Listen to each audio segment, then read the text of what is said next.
Hi and hello welcome back to Krishna Lavanya YouTube channel. అందరూ బాగున్నారా?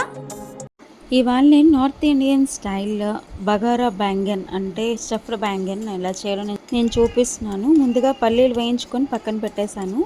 తర్వాత కొద్దిగా గసగసాలు, నువ్వుల పప్పు ఒక 2 స్పూన్లు, ఎండుమిరపకాయలు ఒక 4, కొంచెం దాల్చిన చెక్క వేసుకొని వేయించుకున్నాను. వేయించుకున్న తర్వాత ఇక్కడ మినపప్పు, జీలకర్ర, తర్వాత కొంచెం శనగపప్పు కూడా వేసి వేయిస్తున్నాను. మెంతులు కూడా వేసాను, చెప్పడం మర్చిపోయాను. చూసారు కదా, బాగా ఇది ఫ్రై చేయాలి. కొంచెం పచ్చివాసన పోవాలి.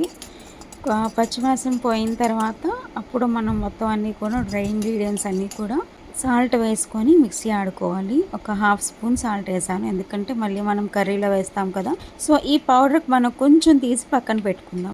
పక్కన పెట్టుకున్న తర్వాత అప్పుడు కొంచెం ఉల్లిపాయలు, ఒక 2 ఉల్లిపాయలు, తర్వాత చిన్న చింతపండు వేసుకొని మళ్ళీ మనం స్మూత్గా పేస్ట్ చేసుకోవాలి. కొద్దిగా వాటర్ కూడా వేసి నేను పేస్ట్ చేసుకున్నాను. You can see the video. And నేను వీడియోలో చూపించడం మర్చిపోయాను. అదేంటంటే నార్త్ ఇండియన్స్ ఏంటంటే ఫస్ట్ వాళ్ళు మసాలా వంకాయలకి స్టఫ్ చేసి ముందు వేయించేస్తారు. అది నేను ఒక ఫోటో పెట్టాను, చూడండి. వంకాయలు వేగే లోపు ఇక్కడ సపరేట్గా నేను వేరే ప్యాన్లో నేను పోపు కూడా పెట్టేసుకున్నాను. You can see the video.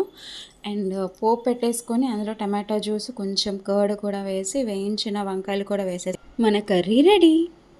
నా వీడియోస్ కనుక మీకు నచ్చితే like, share and subscribe to my channel.